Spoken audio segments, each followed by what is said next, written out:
I saw that I think most of you have scored very good in quiz 1, right? Yes, sir. It's Uh, yeah, most of you have scored very well and quiz 1. So people whoever, I mean, I will take if I talk about this MLT course, no, I mean people who attend sessions regularly, no, they will score good only. And Very regarding the new, yeah, good, okay, I think Naren, you are facing some network issues. is subjective word. Not able to hear you, Naren. That would be very high this time. Sir, what is very high? Uh, I'm not sure, but it will be obviously more than 70 for sure. 17 question, more than 17 question. sir. 70%, more than 70% marks in quiz 1 was the Okay. average. So Naren, you are not audible. Okay. I assume I'm that also I'm guessing, but there was a big chunk of people. I mean, a big group of people who had scored above 100. Okay, at least more than 90 marks. Okay. And yeah, then I mean there were some chunk of people like who had scored more than 90 to 100, more than 90 and between 90 to 100, and then again we had just like a Gaussian distribution after that. But yeah, there was a good chunk of people like who had scored between 90 to 100 in the in this term only, like in the quiz 1 I'm talking about. Okay, so similar to the quiz 1 also, like if the same suggestion would be from my side for quiz 2 also. Practice previous year paper, practice these SWI questions and graded and practice assignment question. You will be easily able to score at least more than 80 for sure. Okay. Because the one main reason is that, yeah, the questions patterns we are not changing and we are not trying out many new questions. Okay. Not tougher. I'm saying we are similar to the quiz 1 level only. Okay. Yeah. Yeah, you can say one by one. Sir, what did you said? Could you please repeat about the? Yeah, I'm saying first to practice SWI questions. Okay. Then practice previous year question, then graded assignment, then practice assignment. Like this. Okay. If you practice all these questions, no, I mean, you will be easily able to score more than 80 for sure. Okay. Yeah. And second thing is that, I mean, for all, for this term, yeah, this strategy will work. Okay, in week 8, SWI is not present. I'll check. I need to check who took the week 8 session. Please check it with him. He will tell. Okay, or I'll also check from my side. Okay. So should So, we sir, begin? I have Maybe. one doubt, sir. Okay. Yeah, Dalip. So regarding, sir, like all the topics we have learned so far, like about, sir, practice Hmm. assignment, sir, I was not able to do, sir, like in Google Colab. So programming Okay. Oh, assignment, regarding programming assignment, you are saying. Okay. Okay. yes. How to like Yeah. excel in that? Okay. Okay. After this end term, no, we will Hmm. conduct session for that. Okay, so we have to do after the end term. Yeah, if you are able to do that is well and good. Otherwise also, like for programming assignment we will take, we'll see what we can do. Okay, Okay. okay, okay, sir. Sure. Okay. Yeah. Okay, any other questions? Otherwise I'll start week 6. I think, yeah, we will be able to wrap up in 1 hour. Okay.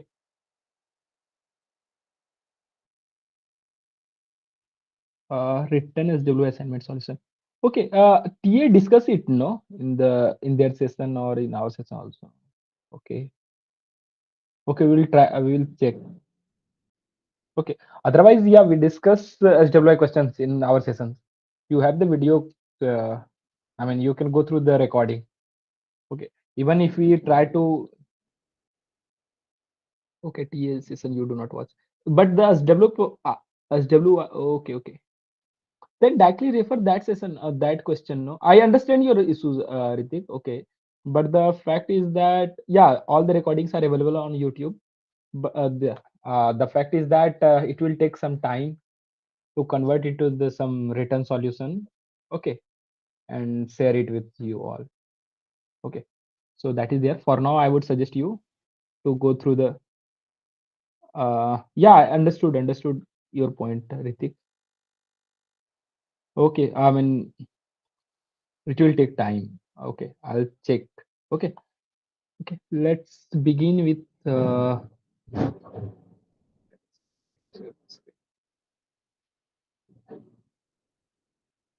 Okay, so hello everyone, welcome to the quiz 2 revision session. Today we will discuss week 6, then week 5, 7, and 8 will be discussed on Friday. Okay, so in week 5, basically you deal with the linear regression part where you learn the deterministic approach. It is nothing but you calculate the you set the optimization problem, and using gradient descent or some other optimization technique, you try to solve that equation, and based on this you reach at some solution. Okay, which is nothing but your, I mean, you try to solve the equation so that you can get the w. Okay, so this is what you have learned in week 5. Okay. So then in week 6, initially we talked about the MLE approach. I mean, the same question is here also, but we try to use the probabilistic approach to solve the same question. Okay. So the question is to get the W values. Okay. So that you can easily predict the target variable. Okay. So this was our question. I mean, this is the problem which we have in linear regression, and we try to solve it using, in week 5 we tried deterministic approach to solve this problem. Okay, and in week 6, initially we are talking about the uh, probabilistic approach to solve this problem. Okay, so the first part of week 6 deal with the MLE approach. Okay, where we try to use MLE, maximum likelihood distribution, to get the W values. Okay. I think someone messaged. Oh, no, week 5 is not done. We had planned to do it, but somehow Nitin is not available today. I mean, just now he informed, so that's why we will have it on Friday. Okay, who is Sanjay? I think, okay, let's not consider it. Yeah. Okay, so our question is, in week 6 we are trying to deal with MLE approach, and to find and using this approach we will calculate W values. Okay, so first thing is we saw that we even with this approach we got W value something like this only. Okay, so here the two thing is there. So first is that how good this estimate is. Okay, our W value, whether it is a good or bad. Okay, so this is the first thing. Okay, how will we check it? We can check it using by calculating the MSE. Okay, MSE is nothing but your mean squared error, and which gives us the value, how far it is from the how far it is from the true values, I mean true prediction, and then the true prediction true prediction of the target variable, then I make we can say that true value of target variable, and predicted value of target variable. Okay, so this is nothing but MSE is nothing but it is giving the difference between the true value and predicted value. Okay, so since this is the mean squared error, so this approximation, I mean this, using this MSE value we can understand that whether our prediction is good or not, or whether our estimation of W value is good or not. Okay, so obviously the if since it's a error, so it should be as low as possible. If this value is getting reduced, no, then we can say that yeah, our estimation of W is good. Okay, but if it is not decreasing, then we will say that yeah, our W value is not very good. Okay, But the issue with this formula is that, Yeah, W cap minus W the whole square. okay, yeah, Yeah, this one, this thing. yeah, Huh. So what is W cap and W okay. I mean predicted value of W, that we predicted found value of with W. the analytical solution in week 5? That is the. Yeah, yeah, yeah. And then what is W cap?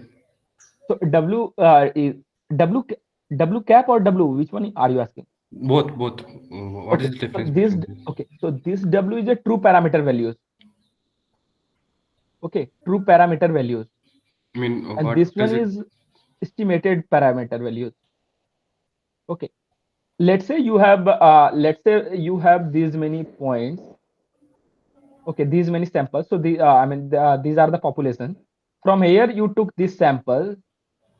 Okay, this from using this sample, you are estimating W values. Okay, so using this sample, you are estimating W values. Okay, which is nothing but your W cap. Okay, but the W whole values we find with this extra x into x transpose inverse xy with that formula. right. Analytical solution. Okay. Yeah. So using analytical solution, probabilistic solution, you are going to reach at the same point. Okay, Yeah, yeah. Right. both the method is giving you the same answer only. Okay, That is W so cap and yeah. Okay, and this W is the true parameter values. So by default, we are assuming that the whole data set, I mean the universe, I mean this is following some pattern. Okay, and that is the whole samples have come from the some equation. Okay, this is our assumption, and that is I mean the if you talk about those values of W, no, that will be your original W. Okay, how will uh, find that W? no one can find that because have just some sample of the whole population. Okay, and based on this we are trying to estimate it, right? So that's why we do not solve this equation. We never solve it. I mean solve directly we cannot solve problem using this equation. Okay, I mean from this equation we get this equation, no, sigma square into variance, I mean sigma square into this one trace of this one, remember? Okay, in the upcoming slide you will see that.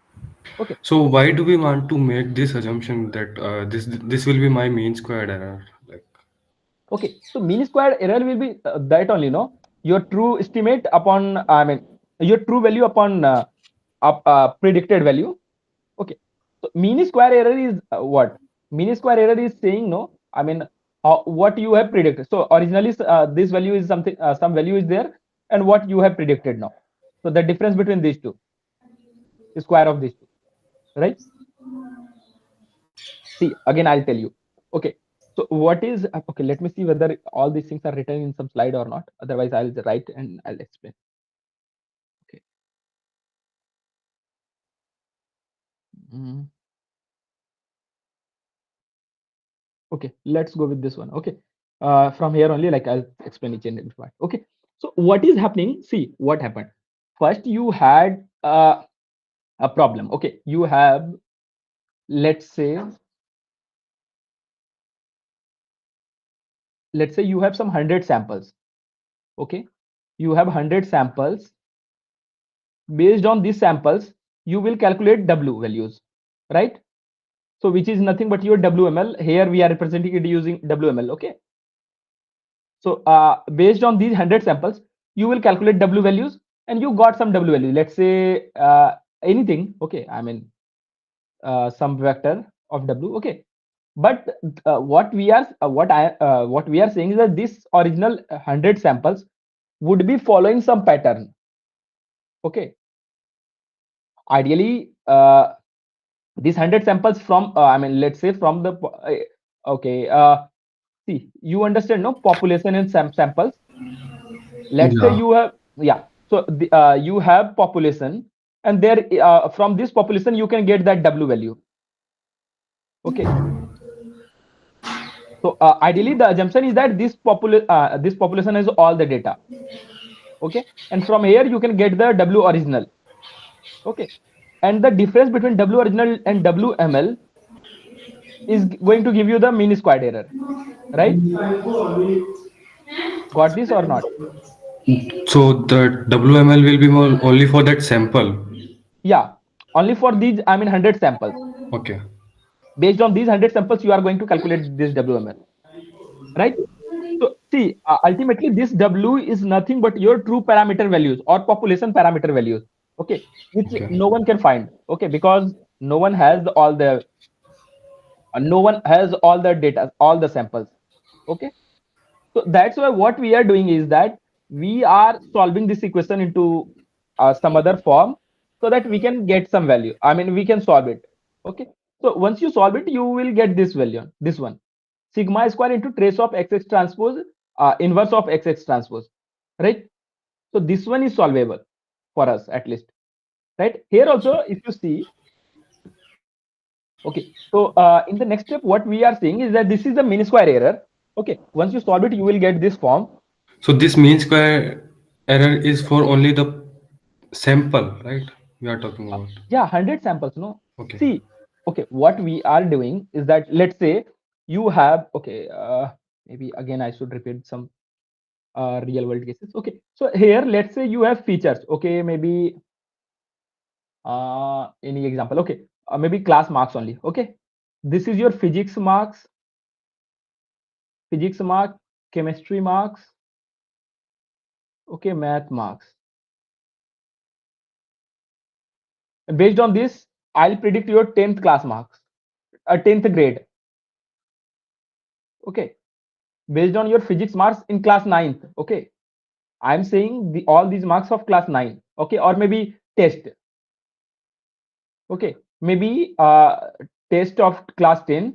Based on the class 10 test, you have got some marks in physics, chemistry, and math, and based on that, I'll predict your 10th grade mark, 10th grade, okay, in the final board exam, okay. This is what I'm going to predict. So here, I mean, for different person one, okay, some marks is there, okay. Based on this, actually we have their original grade, okay. Maybe we have their original grade A, person 2 also has some grade B, okay, person 3 also has some grade, let's say S, okay. Now there is a person 4, we know his physics marks, we know his chemistry marks, we know his math marks. So what would be his 10th final grade? What would be his final grade? This is what you have to predict. This is what we do. Okay, okay, it's actually classification problem, okay. Maybe Maybe it's a label actually. yeah. Maybe let's write the percentage, okay, Percentage instead or of grade, something like that. percentage, 99%, 97%, 93%, okay.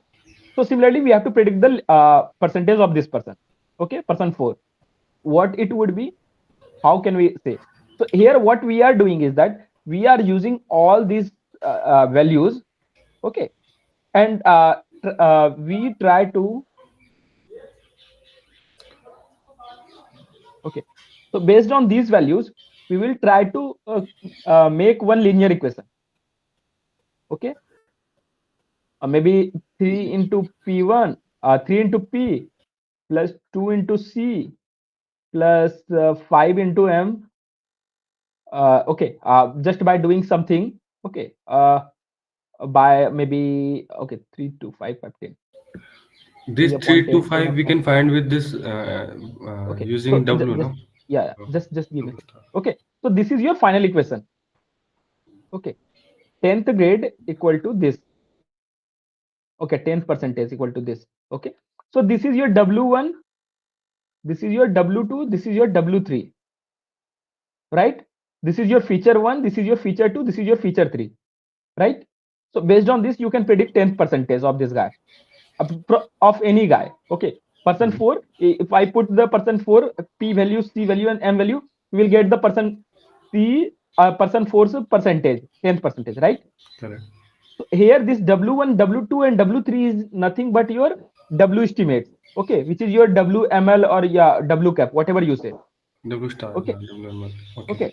So this is your W cap, but original pattern of this data, see, ultimately what, okay, here you know that, I mean, see, whatever formula we will use, it is not going to give you the 100%, I mean, it won't be able to predict 100% accurately, right? I mean, Do you think, I mean, by using any formula or any ML But model, error is error will be error will not be zero, but that will be optimum, right? Minimum error. right. So what I am saying is that here you have two scenarios. Okay, let's say this model is able to give you, let's say the original marks of person 4 is 95%. Okay, let's assume that person 4's original marks will on 10th grade, 10th in 10th class will be 95%, but this model is predicting it somewhere near to 92%. Okay, this model one. There is one more model which is predicting it as a 90, maybe 90%. So how would you know that model one is better or model two is better?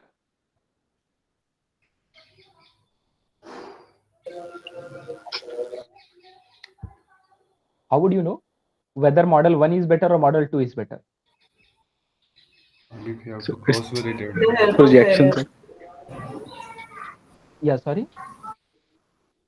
Depends on the error. No? Yeah, depends on the error, or you can say the difference between these original values and predicted values, right? So this W is Yes. projection, right? This W is projection. Project. Okay. Yeah. Mhm. See Projection of again, vector. yeah. So I mean, using different methodology, you can say a different thing. Okay, I mean, whatever you're saying, that is also correct. Let's stick to this. This uh, This angle. W, what Okay. we are talking about is the estimator. What Yeah. we estimated, right? Mm. WML, that is. Yeah. Okay. So okay. So again, just stick to this example.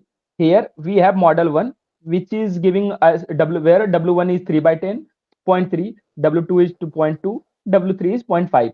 Okay. Using this model, it is it will give the predicted value will be 92%. Okay, using another model where different W value will be there, obviously different W value will be there, and using this model you are getting M2, are getting the final percentage as 90%. Okay, so which one is the better model? Obviously which is which is closer to this 95%, right? So here in this case 92 is more closer, so M1 is a better model. Okay, so see what I am saying here, you need at least some method, or at least you need some formula, or you need at least some equation which can say which model is better, right? So here the mean squared error is doing the same job here. Okay, mean square error is just giving you the expected value of real W, that it is giving you the difference between the expected value of real W and expected value of WML. Okay, So sir, that this WML will be unique, no? yeah, Because it is giving me minimum error for that right. So, sample data, who say, right? okay, no. Till now we have not said that it is going to give you the minimum error. A Here, WML is our till, till now, optimum solution for that no, no, squared no, error, no, no, no? no, no. See, WML, okay, in gradient descent, yeah, in gradient descent, it was giving you this one. So whatever you will calculate using this one, no, using this formula, X x square transpose, plus inverse uh, XY. Yeah. yeah. So this is the My whatever value it will give, no, that will be your WML. Yeah, You and that cannot will be play with it. that will give minimum error, right? That W will be my give minimum Uh, error. See, again, it depends on the case to case, what you are thinking. And see, again, here we were solving this one. We were solving gradient descent based on that. Yeah, this is the value which will give you the minimum error, but that will Yeah. be only on the training set. Okay, that will be only on the training set, right? Because only training value, only the training part you gave in this WML. Getting my point? Only these were So the we are input, no? saying These were the it won't samples. perform good on the test data. No That's one can say. Whether it will perform good or bad, we cannot comment on that, right? okay. Yeah. So here you understood, no? One point. Okay. Let's move from this. Okay. So here, what happened? We used MLE to estimate W values. Okay. Once we estimated W values, okay. In this case, so this is the W value. So we got some W values, but what we saw is that we have some test data and we have observed that this is not performing well on the test data. Okay, or maybe on some test sample it is not performing well. Okay, how did we got to know about this? We got to know about this using MSE values. Okay, mean squared error. Either you use mean squared error, you use squared error. Okay, I mean ultimately both are just a, I mean, unique way to show whether some model is better than some other model or not. Okay, so here due to okay, just to avoid this, no, okay, so here if you see, we just represented this one in some other form, okay, which is nothing but this one. Okay, which is nothing but this one. Okay, here if you see closely, we have two parts. Okay, in the first part we have sigma square, and in the second part we have trace of xx transpose inverse. Okay, so what is, can someone say what is sigma square here? Mm, it is variance, sir. Okay, it is Variance. variance. Okay, Uh, variance of, Variance of the error. right, variance of the error. Okay, so if you see, I mean variance of the error, I mean in this one part, I mean in the your predicted value y, okay, in the original y. So if you see, we do not have any control on this one, on this part. Okay, we do not have any control on this part, sigma square. We cannot play with it. Okay, we cannot. So see, okay, again let me rephrase this one. So here what happened here, the just understand the problem which we are facing currently. We had some method which will predict the WML.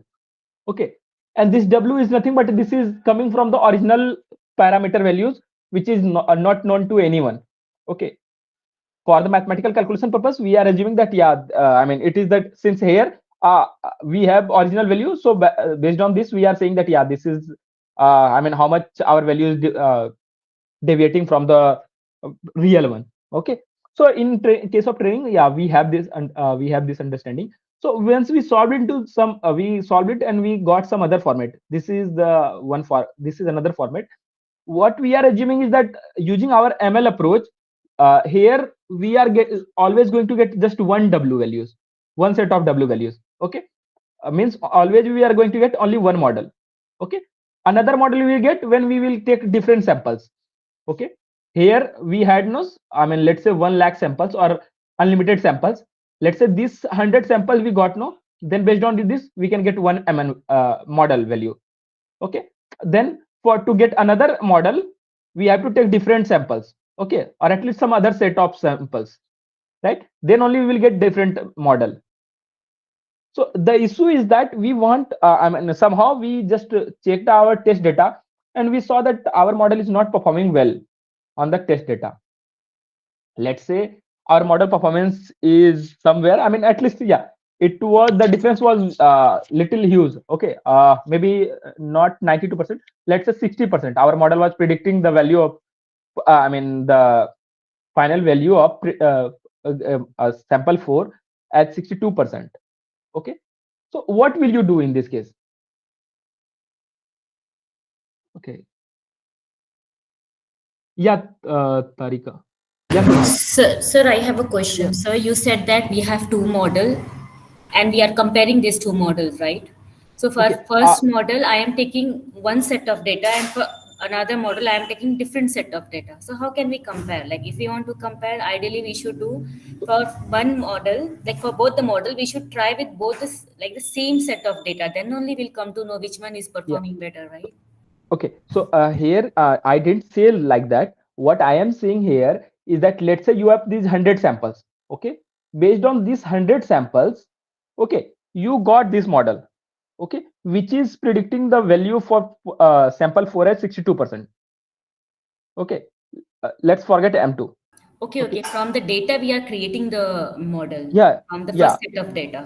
yeah. तो sir From ये first, ऐसा ऐसे है क्या कि validation data and वो training data दोनों का मिला के वो सही नहीं हाँ हाँ एरर हाँ दे रहा है? हाँ. Just if you take it in other way, what, okay, just whatever I said, just forget it. What again, I'll repeat whatever I'm trying to say. What I am saying, this is your data set. you had these first three samples, and based on first three samples you have, these you got these three samples. Okay, here for the first sample you have 96, 99%. First sample, predicted value for sample one is not the predicted value, original y value for sample one is 99%, sample two it is 97%, sample three it is 93%. Using these three samples you trained your model, which is nothing but m1, and you got this model. Okay, using this model you are trying to predict sample 4. Okay, for sample 4 you are getting the value at 62%, but you know the value of sample 4 which was nothing but 95%. Okay, the original value for sample 4 was 95%. So you are seeing the difference is very high.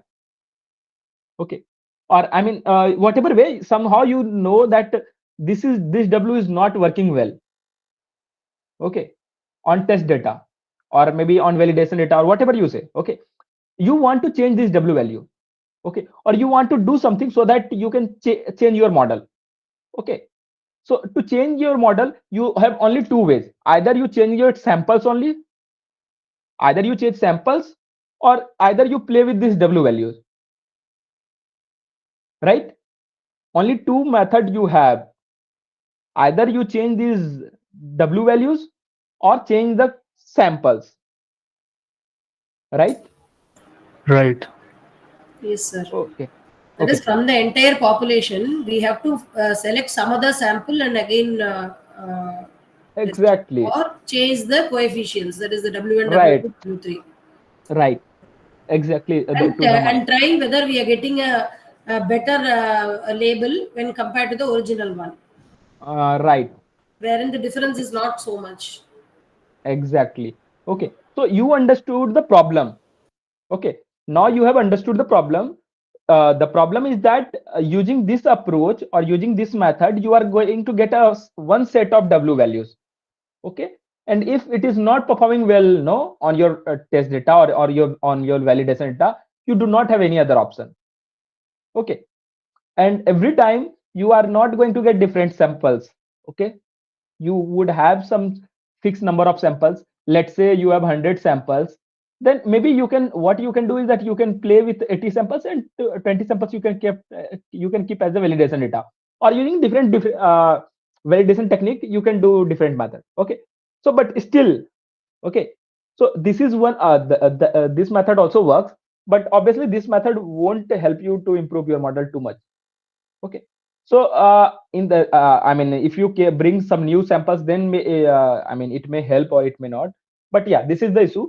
So now what I am saying is that can we do something so in our model so that we get different, new set of w values. Okay, so this is what we are trying to see here. Okay, so here we know that if you solve mean squared error value, you get this equation. Okay, here in this equation sigma square, we cannot do anything with this. Okay, we cannot change this. And then second part is this one, trace of xx transpose inverse. Okay, let's delete everything. Okay, so now the second part is trace of xx transpose inverse. We know that this value will be nothing but the first of all, what is xx transpose? X, Scale yeah, X square, X square. covariance matrix. say one by one. Covariance matrix scale. Okay, so X was your data set. Okay, your yeah, data matrix. Okay, then if you calculate xx transpose, it is nothing but your covariance matrix. So what would be the trace of this? Trace of xx transpose? It will Some be of the sum, some of the eigenvalues, sum of the eigenvalues, eigenvalues of right? So what would be the trace of xx transpose inverse?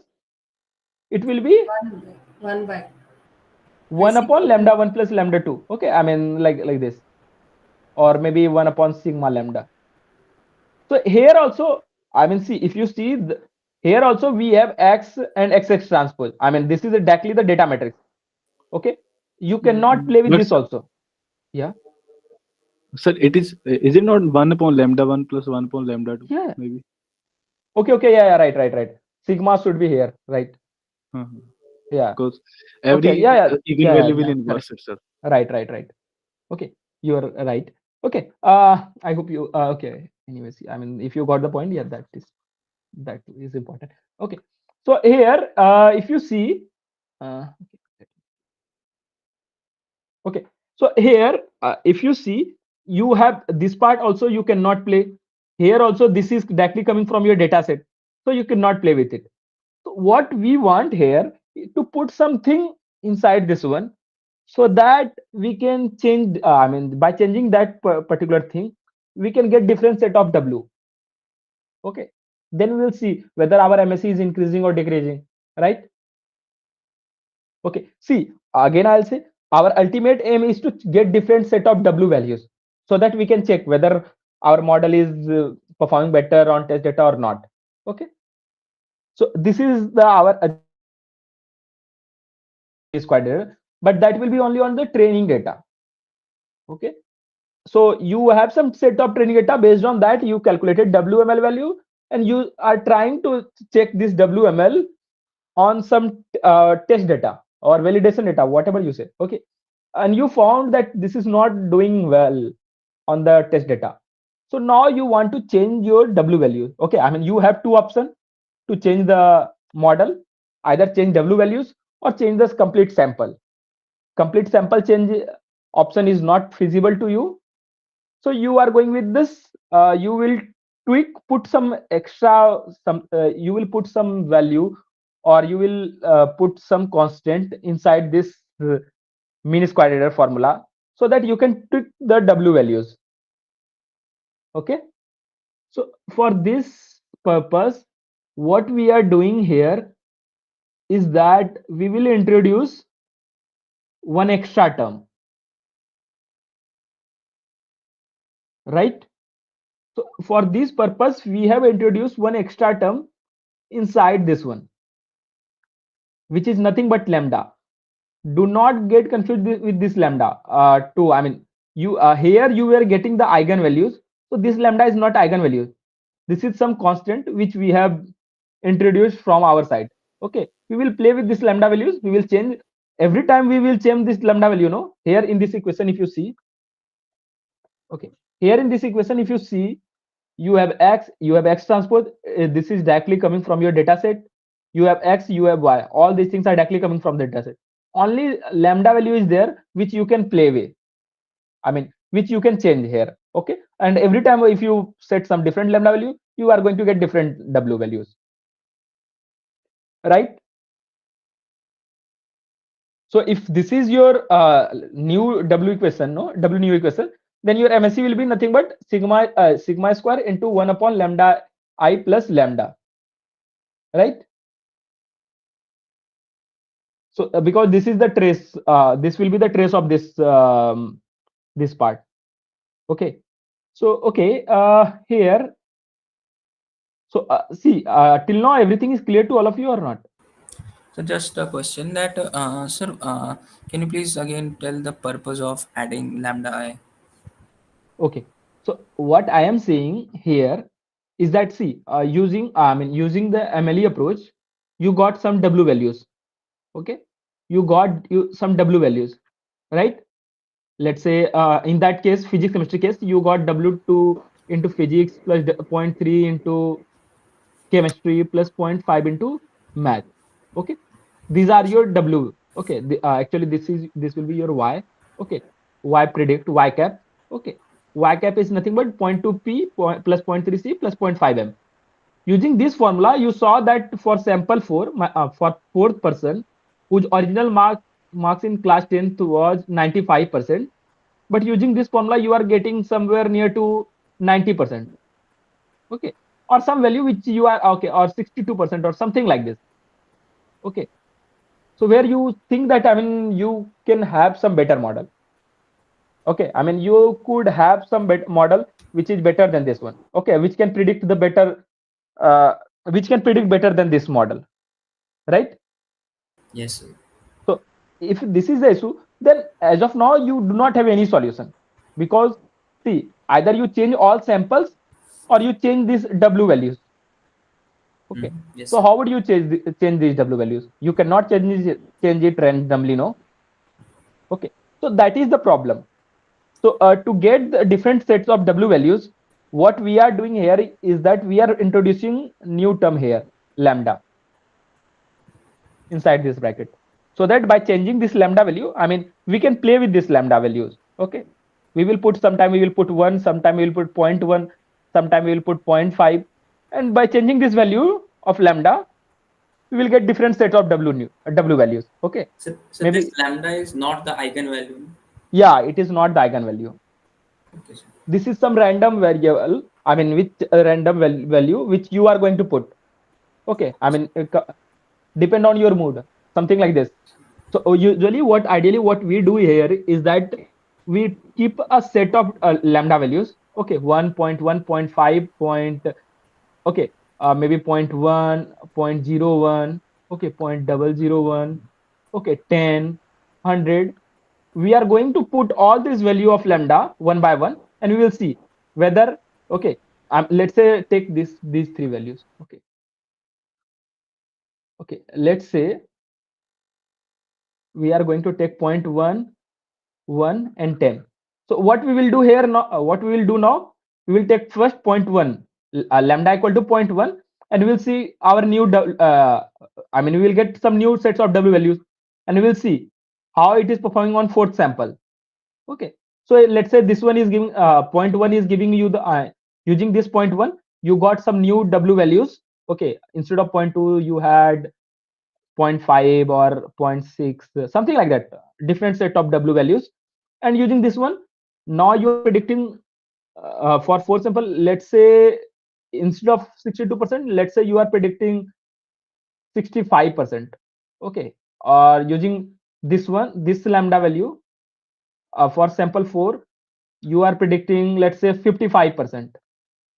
Okay. And for using this lambda value, you are going to predict, let's say, 70%. Okay. Obviously, every time you are going to get different set of W values, no? So your prediction will change. Okay.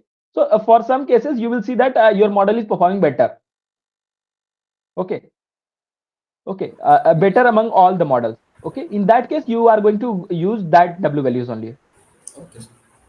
Okay. So that's the case here. Sir, Yeah. Yeah. Yeah. sir, weighted in model means we are minimizing error Right. Minimizing error on test data. on test. Right. So that's why, see, why we are saying, so why we got this MSC formula, because see, this is the indicator. Okay. MSC is nothing but an indicator whether your model is doing well or not. Okay. Ultimately, mean square error is saying that, yeah, how far your predicted value is from the actual values. Okay. So MSC is like same as like maximizing the likelihood, right? If you're taking like a Gaussian mixture Yeah. Yeah. with these labels and this X and this error and everything, and we are trying to maximize that Gaussian, like whatever that is, like what Yeah. we took. And it's same as minimizing this MSC, like negative Yeah. likelihood. And we are getting that value at that MLE value, like whatever got the XXX transpose negative, inverse of that into XY. Yeah. Either you are saying that you can say that minimizing the mean square error or maximizing the likelihood function. Yeah. Both So, will reach at the same solution. yeah. So, and after that, we are trying to reduce that mean square error by introducing a lambda value. Or like we are trying to, and later we are seeing that we are trying to avoid that redundancy by introducing that lambda value. Okay. So now, okay, I hope you are clear till now. So I mean, in week 5, you learned about the deterministic approach. In week 6, you learned about the same formula. I mean, same problem. You solve that problem using probabilistic approach. So now, I mean, you understood that if in case you want to tweak your model, no, or in case if you want to tweak your W values, you introduce one extra term. Okay, that was lambda. Okay. Now we will approach this problem using Bayesian. We will try this problem using Bayesian approach. Okay. Is anyone? Hello, sir. Yeah. This is like y given x is normal following normal distribution W transpose x comma 1. So this W transpose x we are uh, the mean is this W transpose x. So Right. the reason behind it. So see, ultimately, your all model, I mean, the all model means, I mean, all values will predict some, I mean, all x values will have some W, no? Let's say feature 1, feature 2, feature 3, feature 4. So what we are saying is that the mean of all the predicted value, all the, I mean, y value will be W transpose X. Getting it or not? That is our predicted y. W transpose x is our predicted y. So W transpose X is your predicted Y. Okay. So here we are saying that it is W, not a W predicted. Okay. So so what again what we said earlier, no? So our original sample is also following some pattern. Okay. Our original sample is also following some pattern, Mhm. right? So that pattern also the I mean I mean that pattern has W as the weight vector. So Okay. this W is unseen. Like we don't know Yeah, yeah, about this. yeah. We do Right? not know. So this is what we are saying, that we have our data set yi given xi, okay, where if you see that it is like a conditional distribution of observed variable, okay, yi given the predicted variable xi follows normal distribution, okay, having mean W transpose xi and variance v. Okay. So this is the assumption about the original data set. I mean, we are assuming a one data set which we have, which is following normal distribution. Okay. I mean, where the where yi is following normal distribution. Okay. So this is there. So now we are going. So how we solve question using Bayesian approach? Basically, first we assume some prior, okay, which we have to estimate. Here in this case, we have to estimate W values. Okay, then we have likelihood function. Okay, I mean, based on this you are going to get the posterior. Okay, am I right, or anyone wants to add anything or remove anything from my sentence? Anyone?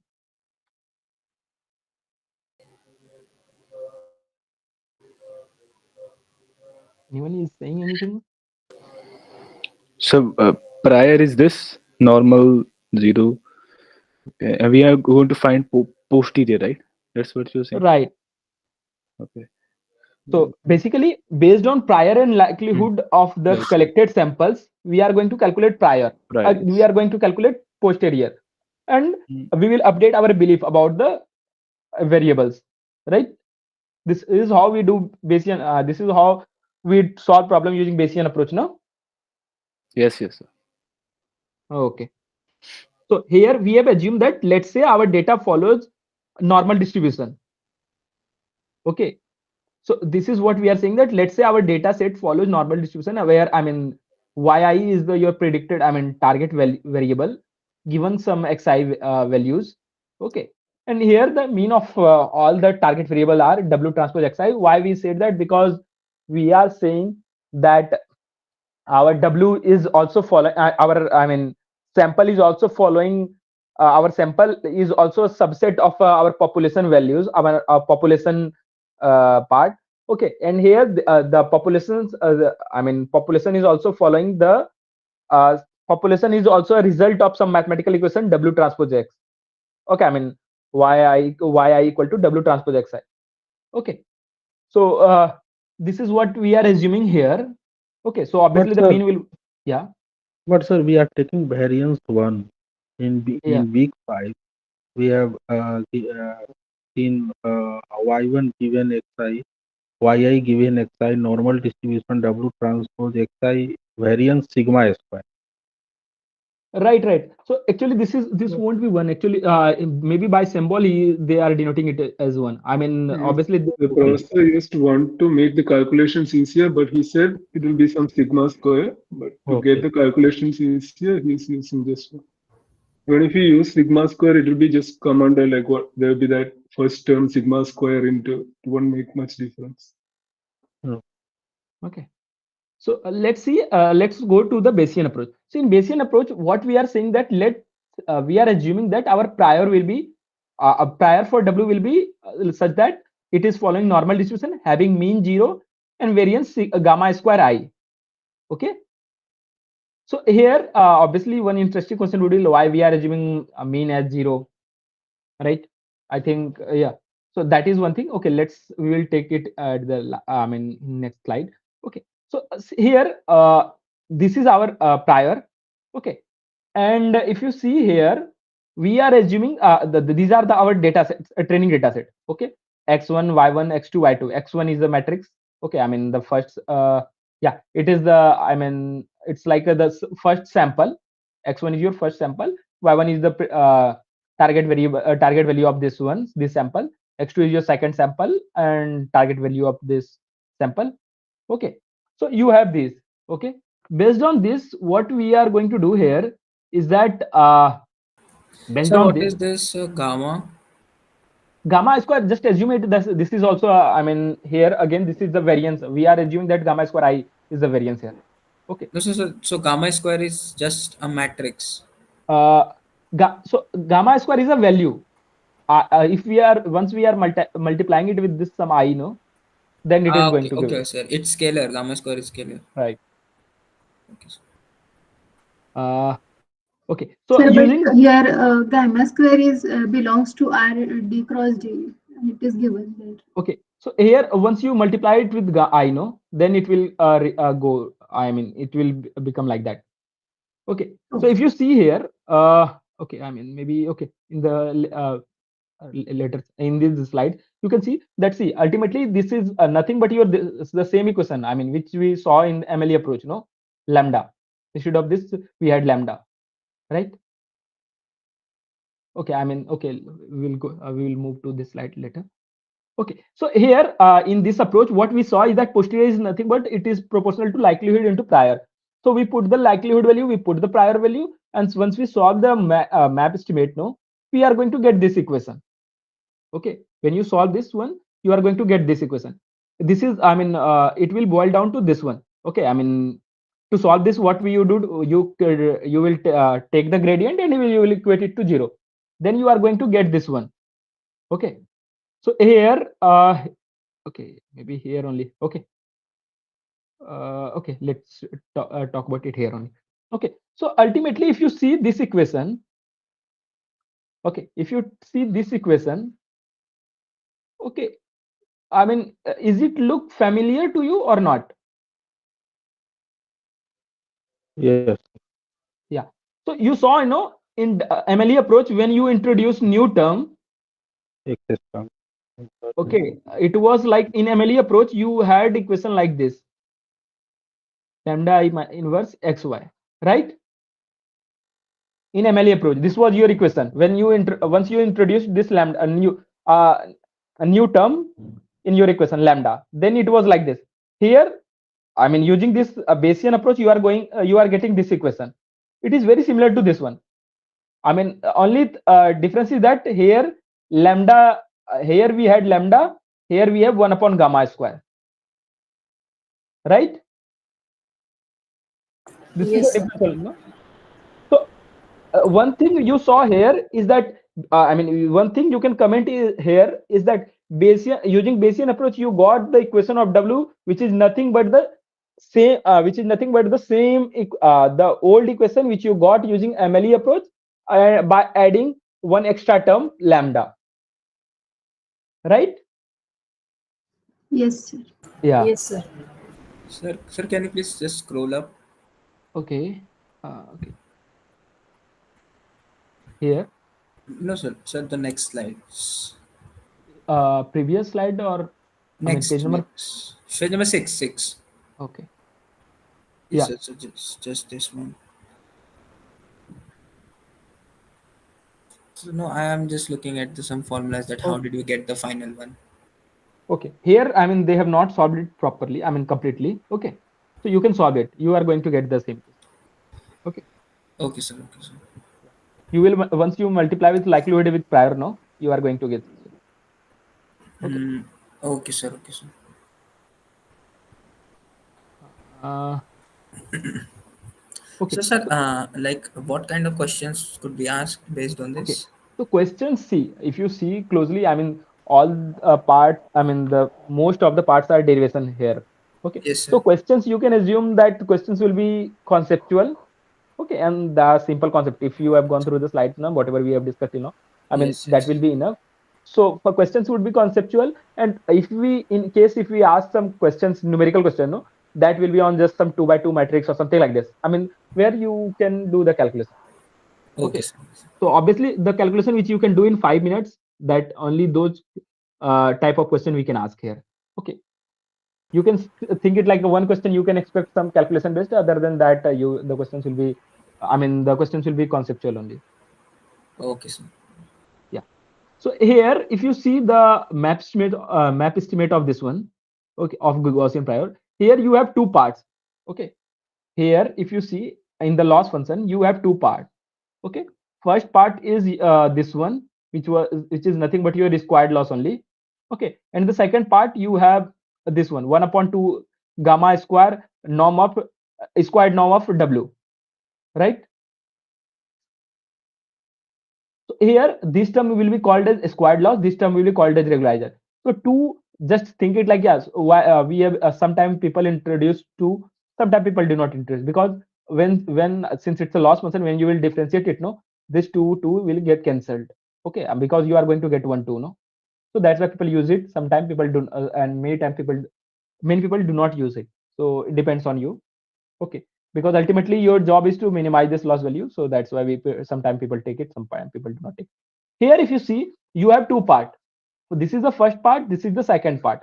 So this part is called as squared loss, this part is called as regularizer part. Okay, because here in this part you cannot do anything. Okay, because you do not have any term, right? I mean, you cannot control this part, but you can control this part, right? Here you have one value gamma square. So if you put some gamma square value, no, here the loss will increase and decrease. Okay, and based on this loss, you can update your W values. The same thing what we discussed earlier. Okay, so that's why what we call this W value is a penalizing term, where you use it to penalize the W values. Okay, ultimate aim of this gamma is to penalize W values. Okay, and push W values towards the zero. Okay, Sir, what is so the meaning of penalizing W values? okay, so see, ultimately you have this loss function. Okay, if you increase this gamma values, no, I mean, if you change this gamma values, here it is in the bottom. Okay, so here it is, if it is in the bottom, no, so obviously let's see in this one. Okay, here if you increase this lambda values, no, Hmm. so obviously your loss function will increase. Increase. Yes, sir. So due to this, no, your W value will shift towards some, I mean, your W value will try to shift towards zero. Okay. So earlier, if your W value is, let's say, 5, 6, 7, no, then after using lambda equal to 1, it will move towards, I mean, it will try to move towards zero side. Let's say 4, 3, 2, or 4, 3, 5, something like this. Still, if you increase your lambda values, it will again try to move towards the zero side. Okay. I mean, these numbers are just for reference, just to give you the idea. Okay. Sir, why it is decreasing if So we see, increase again, lambda? yeah. Again, so why it is decreasing? Just to maintain this loss function. See, ultimately you would have differentiated Okay. it, no? So Mhm. to manage it, no, it will, so to manage it, when you are increasing this lambda value, the ultimately your loss function is increasing. So it will try to shift towards the smaller weight values. Okay, Okay. so that it can balance, compensate it. Okay, but still Mhm. your loss value will be higher than the normal MLE approach. Okay. Okay. See, again, read this. The role of ridge regression. So now let's call this model as a ridge regression model. Okay. Earlier you had just a simple linear regression model. OLS you call it as a like ordinary least square math. Okay. So that now this is your ridge regression model. Okay. So why you role of ridge regression is to improve the accuracy and stability of the regression model. Okay. By reducing the impact of multicollinearity. So usually what happens? I mean, why you need this one or when you need this one? This is the question. Again, you saw no when let's say you, I mean, if you were predicting the 10th, I mean 10th marks for sample 4, which was originally it was 95%. Okay, but your model was predicting 62%. Okay, M1 was predicting it as 62%. Let's say if M1 is predicting it as a 93%. So would you try to tweak it or not? Yes. See, what I am saying, let's say using, I mean, M1 model you saw, no? M1 model was predicting the 10th percentage was 62%. somewhere around 62% earlier. But now Yes. what I'm saying is instead of 62%, M1 model itself is predicting 93%. Do you need to change W values? No. No. No. So this is what I'm saying. So let's say if using MLE approach, even using MLE approach, you are going to get this much accuracy, then why to use this I mean this regression model? No need to use. Okay. Yes. So in that case, you can go with MLE approach.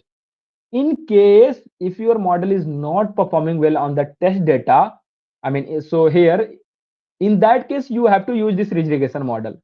Okay, here in this case personally I can say that if your model M1 was giving you the accuracy very bad accuracy, then in that case you can use. Okay, here also one thing is that, but I mean bad accuracy on the test data but very good accuracy on the train data. Okay, very good accuracy on train data. So basically it looks like a overfitting problem. When your model is overfitting, in that case you have to you should use ridge regression model. Okay, either it's I mean there can be two type of problem. Either your model is getting overfitted, or your model, I mean there is multicollinearity in your data set.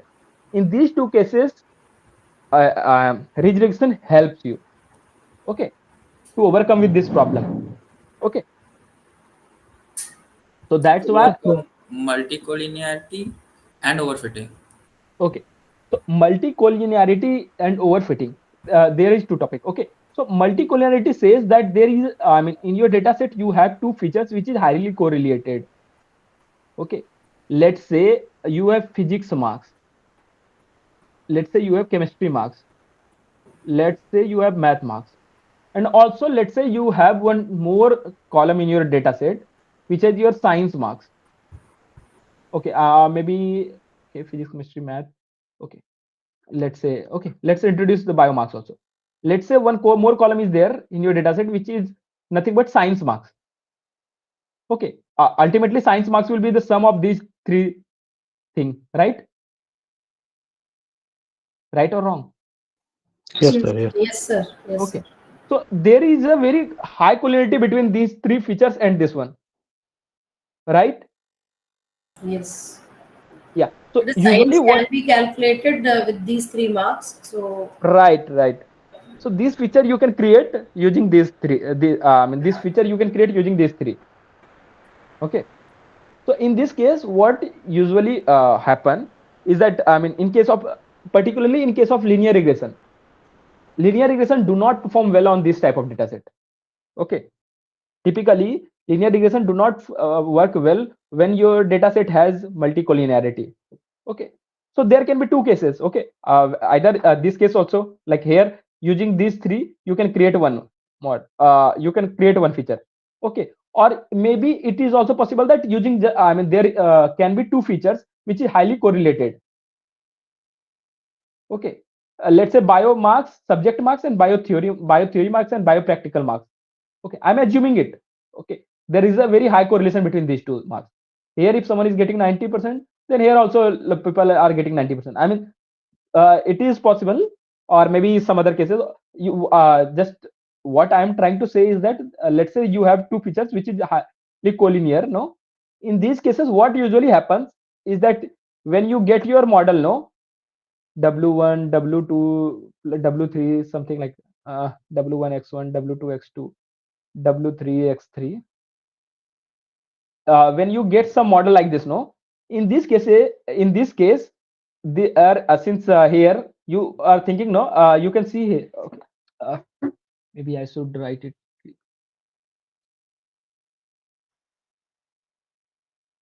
So what I am saying, let's say this is your okay, this is your W1, this W2, W3, W4, W5, W6. Okay, let's say your model has, let's say, 0.1 into W1 plus 0.2 into W2 plus 0.2, 3, 5. Okay, 0.2 into W3. Again 0.2 into chemistry. Uh, 4 model we have taken, 3, 4, 6 total, 6 variables are there. No? 0.1 into W5 plus 0.1 into W6. Okay, I hope 5, 7, 8, 9. Okay, let's see. Let's take like this. Okay, in this case, if you see here in your model, you have 2 terms related to biology, right? So ultimately, what is happening here is that you are giving very good weight. I mean, high weightage to W, high weightage to biology subject, right? In your model, because there are 2 terms. I mean, 2W is actually I should not write W. I should write like X1, X2, X3. Okay, here W are okay. W is actually, I mean, the correct these 0.1 and 0.2 are W actually here, right? I hope you observed this. Yeah, yeah, Yes, yes. sir. Yeah. Yes. So this W are nothing but the X1, X2. Okay. So here, if you observe properly, you will see that there are 2 terms related to biology subject. Okay. This is one, that this is. So ultimately, you are giving very, I mean, 30% weightage to just the biology subject, right? So even some people, I mean, this model is complete very highly dependent on the biology subject. Here, if you if you see, I mean, if people is not getting good marks in biology, no, there, I mean, your model will predict I mean, lesser marks for those people in 10th class, right? Even they perform very well on, I mean, if they do very good in maths, no, still your model will think that he won't score good in 10th class, right? So obviously your model is getting biased towards this subject, right? So this is the issue with collinearity. Okay, so to avoid this, what we do in ridge regression, no, we try to push these W values towards 0. So what ridge regression does is, here in this case, is that regression ridge regression penalize these W values, okay, and push them towards 0. Okay, Okay, so sir. by using, So this yeah, pushing W towards 0 is penalizing. yeah, obviously. Okay, sir. So Okay, sir. penalizing means uh, yeah, pushing these W values towards 0. I mean, so what happens usually, the variable which has highest value of W, no, it will be penalized first. Okay, obviously, see, ultimately by changing this gamma values, by penalizing this, no, you are trying to reduce this W values. Okay, so you saw, no, we have assumed that in case of prior, we have assumed that our mean of our W is 0, right? Here in this slide, here, if you see here,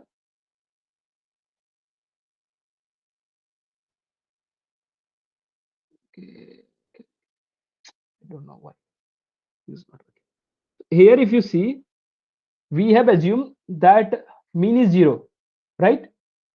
So it means that our W will be revolves close to 0 only, either plus or either minus, something like this, right?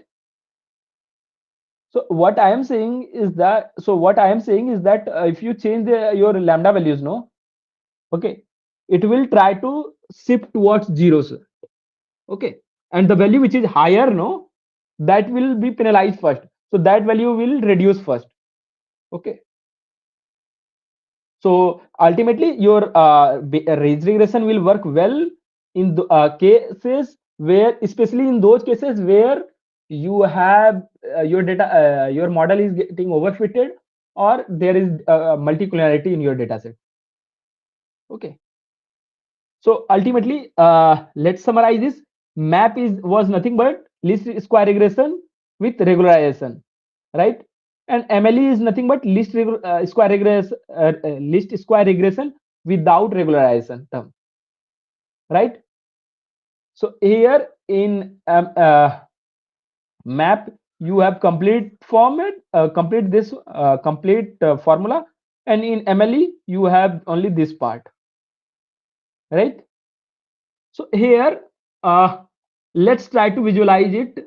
Okay, how it changes the model. Okay, so what we are saying here is that in this case, okay, let me use the red one. But sir, the ridge regulation always choose lesser weight for Yeah, sorry. penalizing. Sir, ridge in ridge regulation always choose lesser weight for Yeah, penalizing. yeah.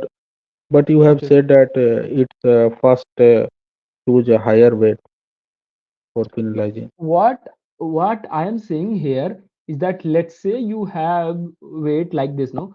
For W1 you have 0.2, W2 you have 5, W3 you have 0.6, no? See, it will obviously try to move every W values towards zero side, towards zero, but first it will target this one. Okay, first Okay. target. Yeah, first Yeah. target will be this one. Okay, this is very high, no? See, ultimately its job is to reduce the overall loss value. Okay, how it Mhm. will happen? By reducing the W values. Okay, so obviously what I'm saying is that first it will try to target this one. Okay. Okay, because it is producing the more error, highest error. Okay, so yeah, so here if you see, ultimately our equation was this.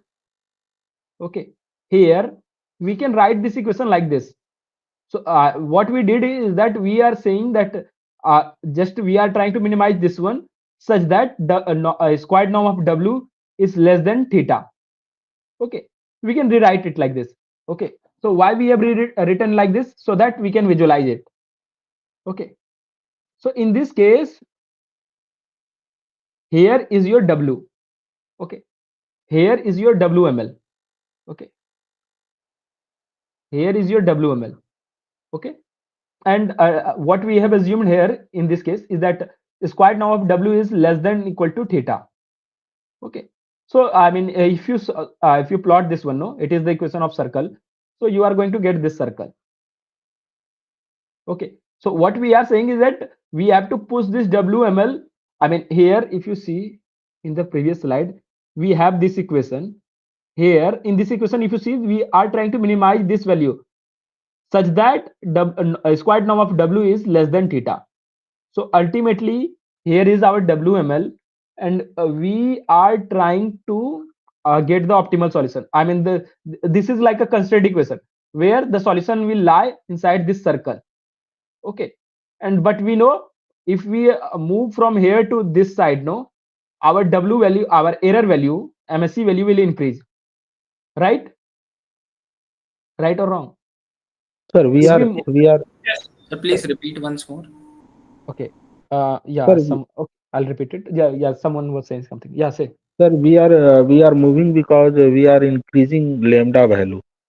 That's why we are Right, moving. Okay. right. Okay, so Okay. we are Okay. increasing lambda values. That's why we are moving here. Okay, here if you see the equation part, no, okay, here in this equation, this is our WML, right? This is our WML. Okay, when we are putting some lambda value here, so due to this term, no, our final complete value is going to increase. So slowly, by increasing this lambda value, we are moving.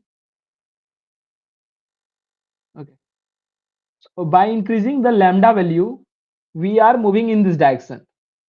Yeah. Okay, yeah. By increasing the lambda value, we are moving in this direction. So again, I'll repeat it. So what I'm saying, this is your WML value. Okay, and here this circle is your constrained part. Okay, we are looking for the solution of W such that this squared norm of W should be less than theta. So obviously our solution will lie inside this circle. Okay. Yes, sir. Yes, yes. So So MSE yeah, will decrease. yeah. MSE will not decrease. MSE is increasing from here. Okay. MSE value, earlier this MSE value was high. I mean, MSE value was minimum at this point. Okay.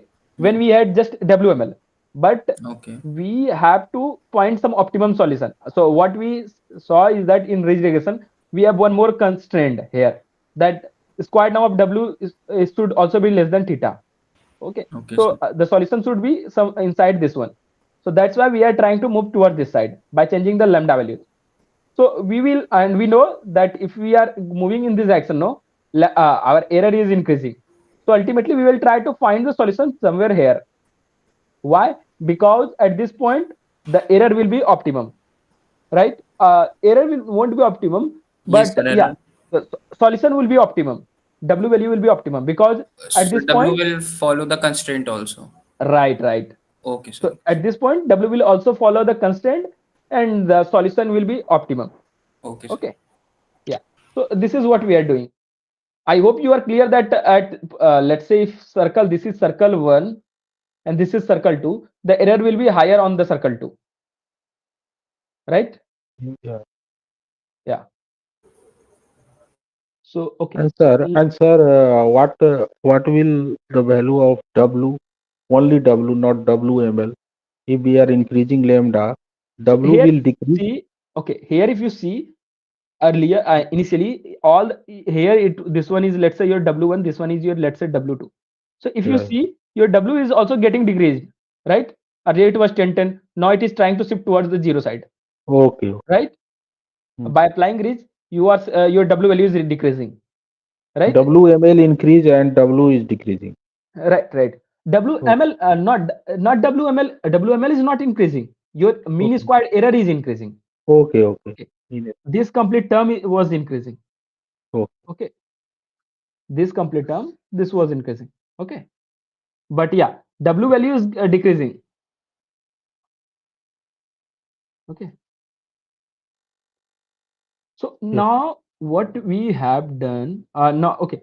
So here, if you see this equation, no, why we are plotting ellipse here? Okay. If you see, if you solve this equation, and let's say we are assuming that, I mean, this variable as c dash, no, is nothing but the equation of ellipse. So that's why we are plotting it in the ellipse format. Okay. That's why we are saying that it is increasing in the ellipse format. Okay. So one thing here, okay, now we have one another regularization method, okay, which is nothing but lasso. In this method we didn't do anything. What we did here is that instead of L2 norm, we are taking L1 norm. Okay. So in this case, again, we will just convert into the constraint equation format. So here again, W1 norm of L1 norm of W less than, it should be less than theta. So in this case, what is happening here is that this will be nothing but a see, here the plot of L1 norm of L1 norm should be less than theta. So the plot of this one would be nothing but this star shape, right? Earlier it was like uh, squared norm of W. So to that we had circle shape. Now we have L1 norm. Okay. So since it is L1 norm, so that's why we are going to get this shape. Okay. So now again the same thing. Here the solution, where now now in this case, where our solution will lie? At the corner. At The the corner. corner. Okay. So why we are saying this, the solution will lie at the corner? Because once you will increase this ellipse, no, I mean once you will plot this ellipse, there is a very high probability that this ellipse will intersect, or this ellipse will touch this square at corner. Okay.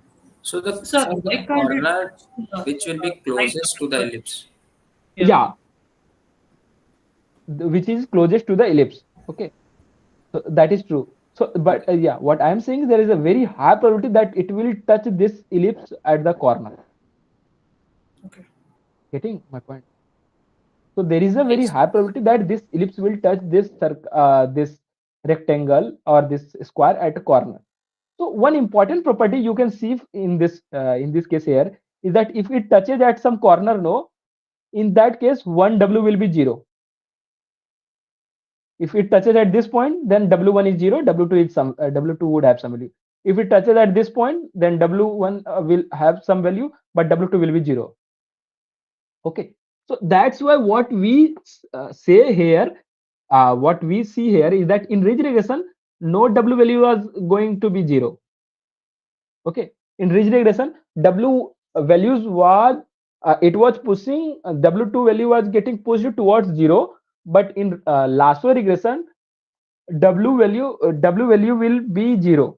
Okay, W some of the W value may may become equal to 0. Getting it or not? Yes, Again, sir. this is yeah. I got This it. is what yeah. Yes, sir. Thank you. Okay.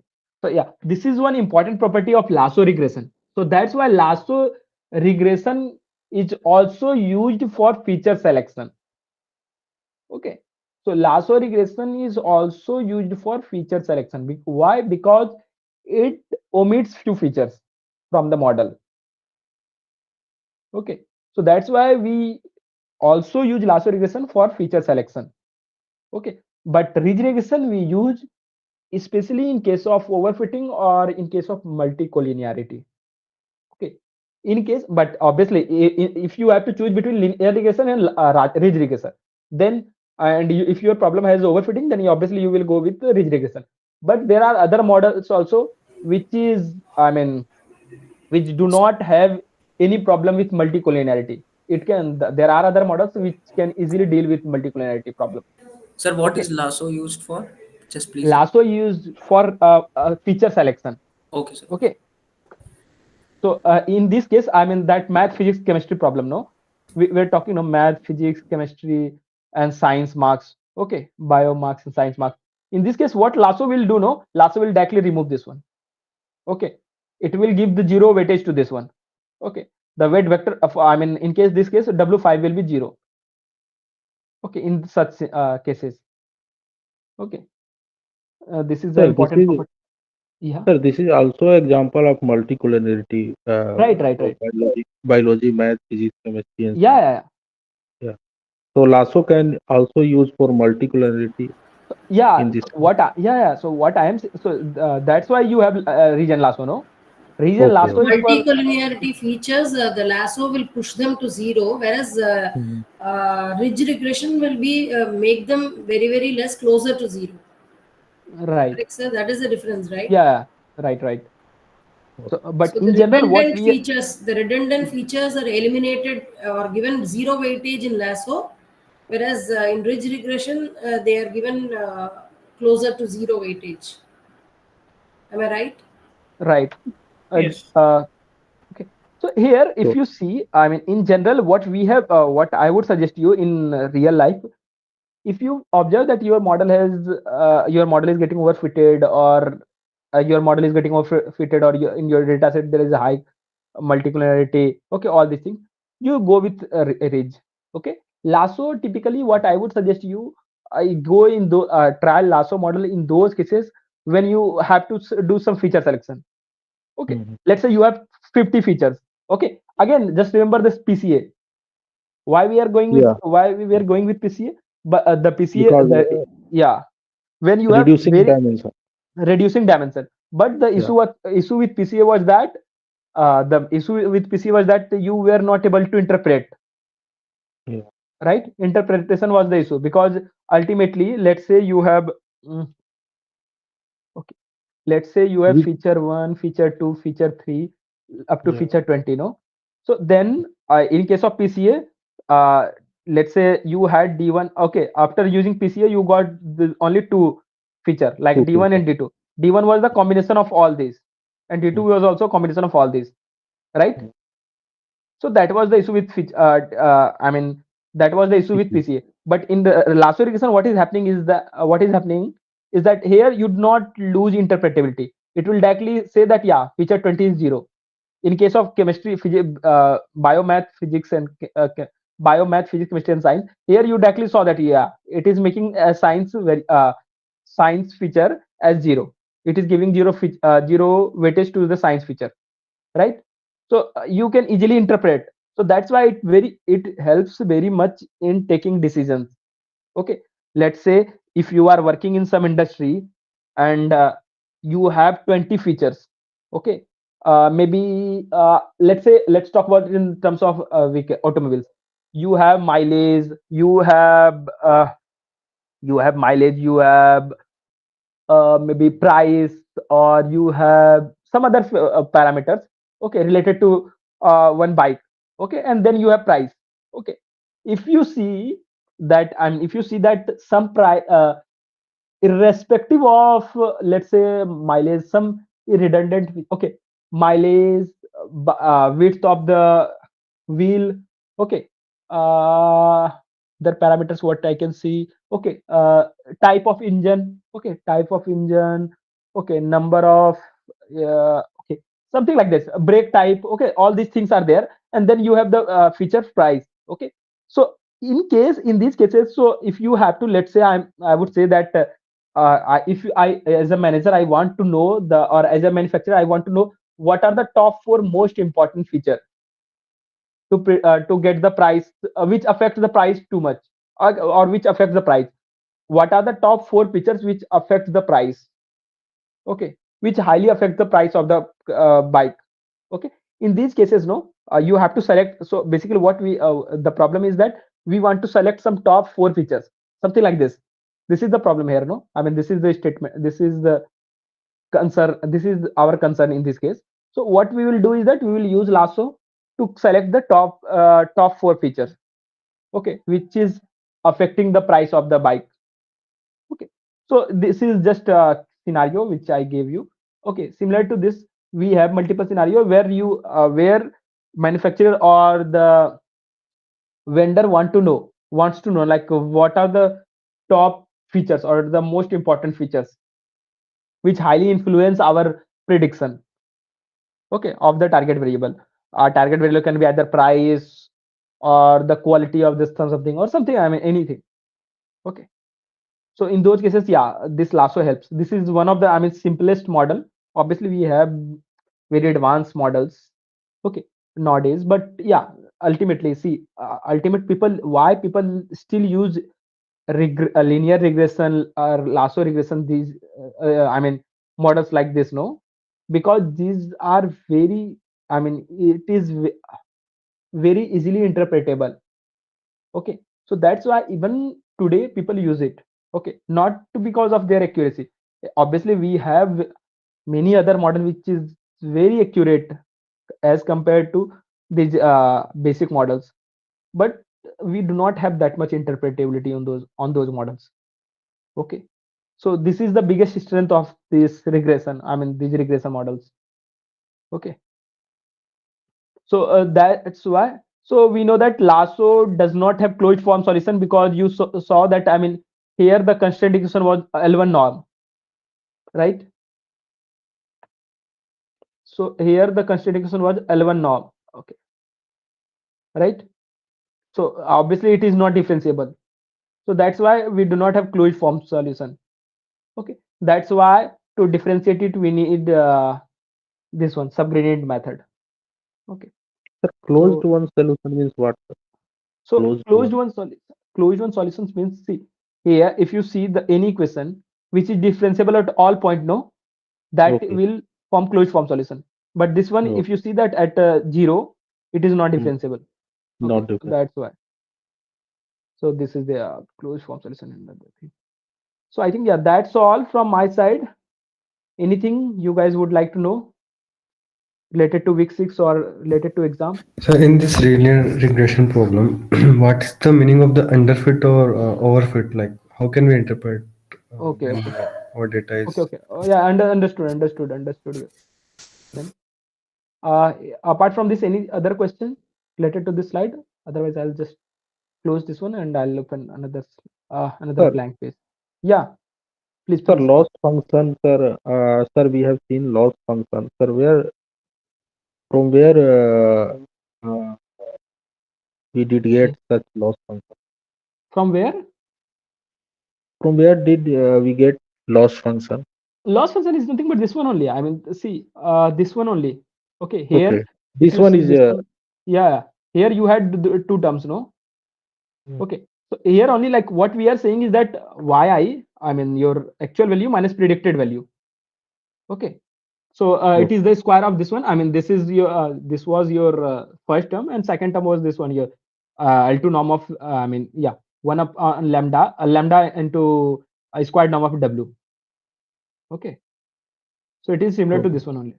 Okay, It is anything come else? from this one, this equation Right, W map. right. Okay. Anything else? Okay, all right. Let's see this one. Okay, what is underfit? What is overfit? Okay, so see, let's say, okay, you have feature one. Okay, maybe I should take some real one example. Okay, let's say, okay, house price. Okay, that is the easier one. Let's say you have feature one, land size. Okay, then maybe distance from highway,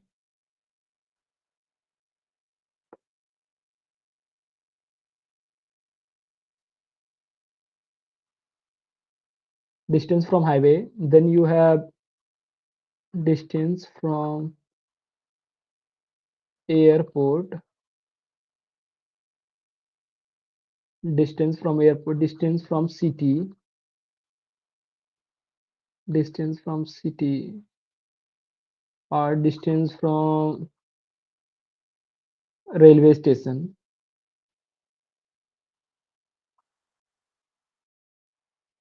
land size.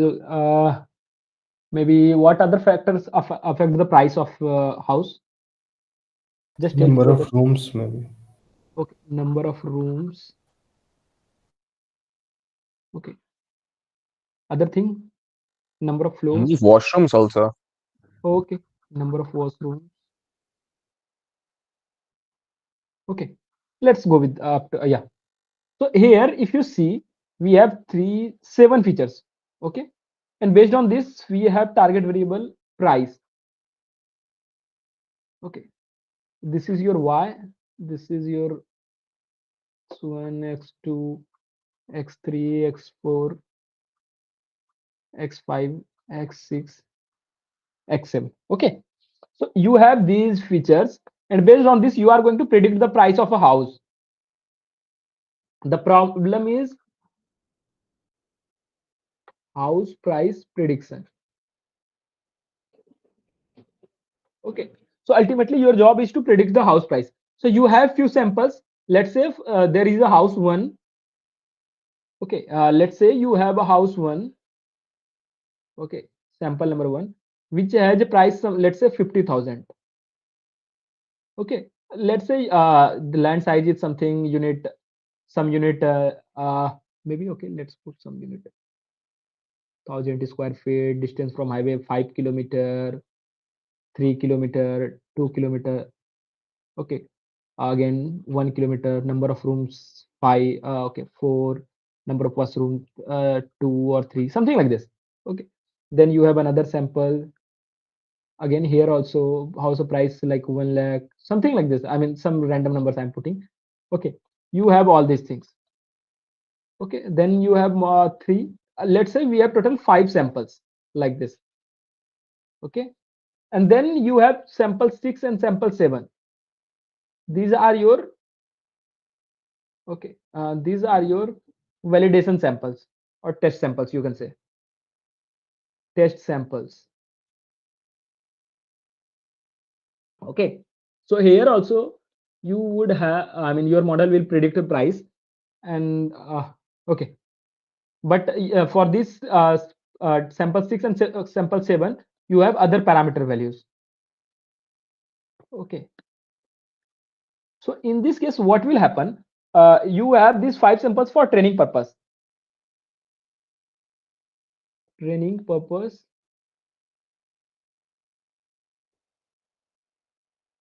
First 5 samples.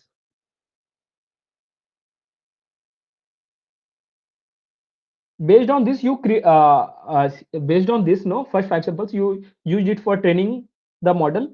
You got one model, let's say like this. Okay, 0.1 x1, 0.2 x2, 0.3 x3. Okay. X, save.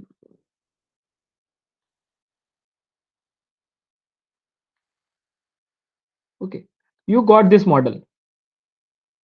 Okay, you got this model using first 5 samples. So what you are seeing is that using this model, let's name it M1. Okay, using this M1 model, you predicted price for house. You predicted the price of house one. Okay, I mean sample one as 49,500. Sample one, case of one. Okay, again similarly for house two also very close to it, 98,000, something like this. But in case of sample six, no, let's say its original price is, let's say 60,000. Okay, in case of sample 6 it predicted, let's say 60,000, no, it predicted the price of sample 6 as 30,000. And again similarly for sample 6 7 also, like very far from the original price. Okay, so in this case, if you are if you observe here, so you saw that you trained your model using these 5 training samples. Okay, so so based on this you created one model. Okay, you trained your model using these samples, and this model was working very well on these 5 samples. Okay, its value was almost close, almost you can say very close to the actual value. Okay, for this it was originally it was 50,000.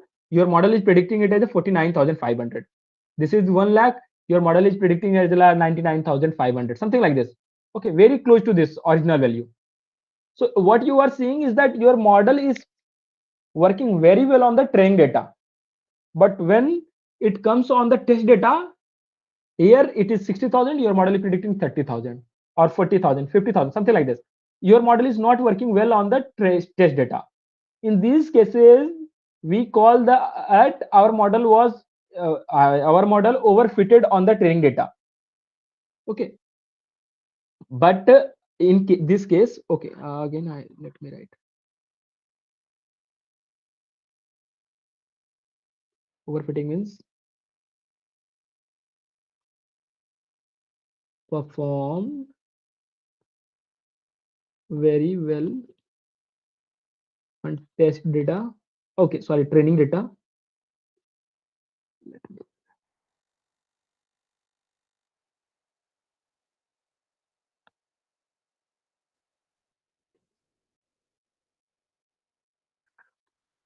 But poorly perform poorly on test data, right? Got this part or not? Whoever had doubt related to overfitting. Okay, but what about underfitting? Underfitting. So overfitting is this one, performed very well on the training data but poorly performed on the test data. Test data. Yeah, in case of underfitting, it didn't perform well even on the training data also. Okay, so what we are saying is that this model didn't perform well even on the training data also. So what typically happens, let's say, take a one model. Okay, in this case what this model did, no, it took the average of all the prices. Let's say 1,50,000, 1,50,000. Here also, like we have 60,000, 80,000, 2 lakh. Okay, it took the average of all these 5 models. Let's say 3 lakh, 350, 60, 41, 490, 490, 490 by 5. Let's 490 by 5, it will come somewhere around 490 by 5. it will come somewhere around 92, right? 92, no? Or 92 or how much? 290. 98, Yeah. 98 actually. Okay. 9.8. Okay, yeah, 98,000 actually. I'm saying 50,000, 1,60,000, 80 lakh.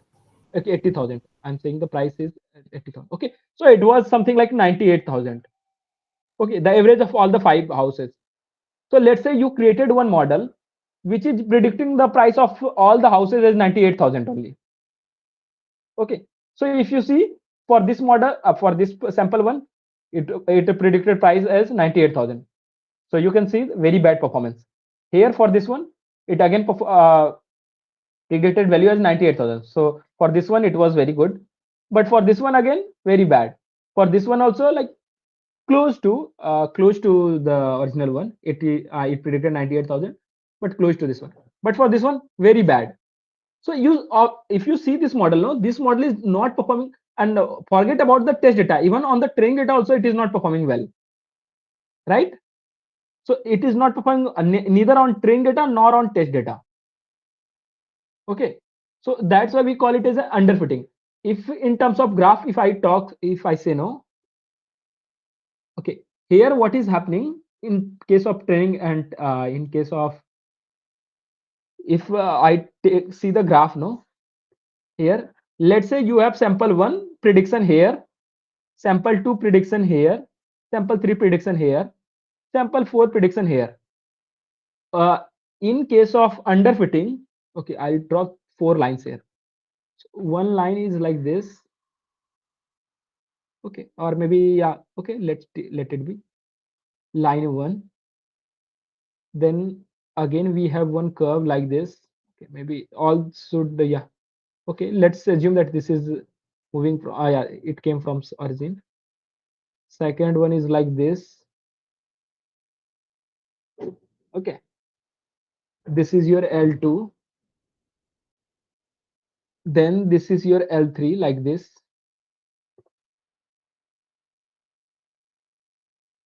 and again this is your L4, something like this. Okay, so what do you think, which one is better, or which one is which one? Okay, tell me which one would have the least square, minimum value of least MSE. L1. So least value of squared error. L2 will L2. be L2 and it is over 50. L2 is overfit.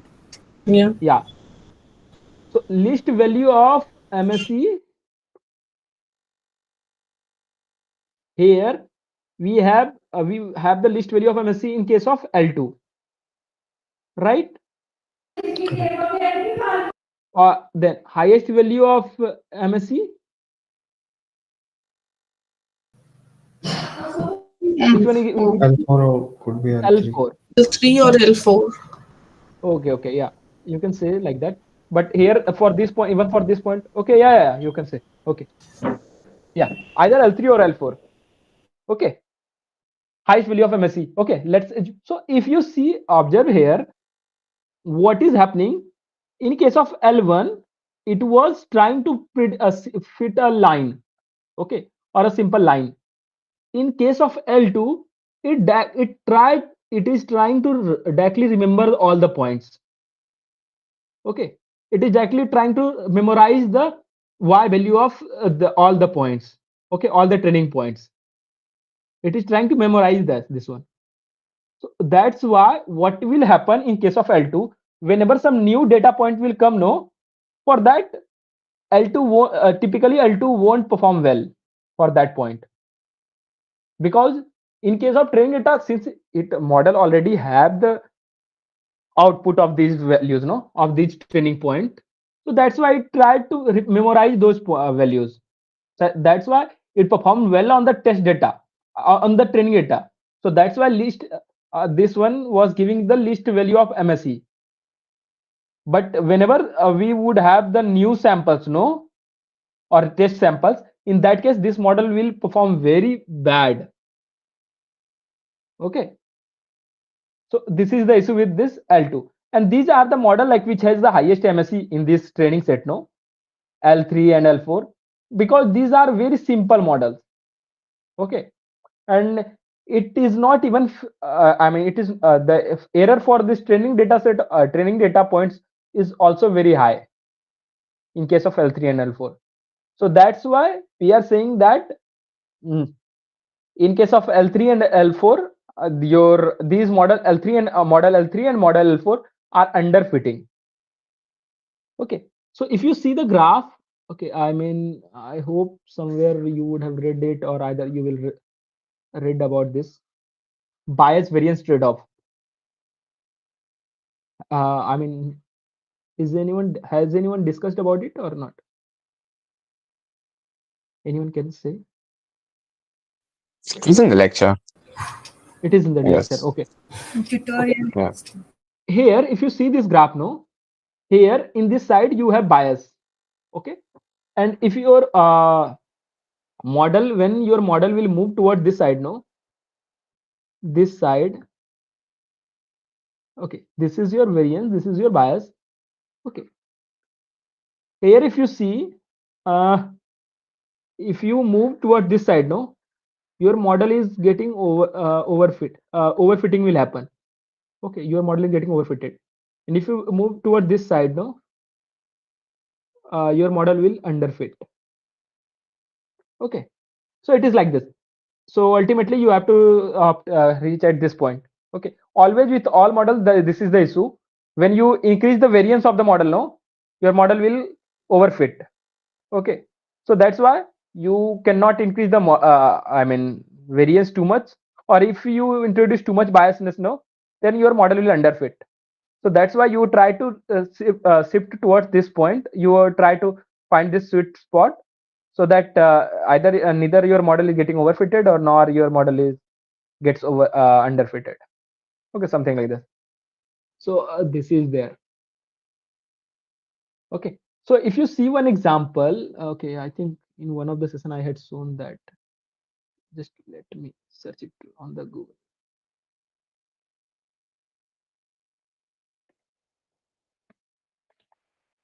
I think in one of the sessions also, I think I'm able to remember that I had shown that example.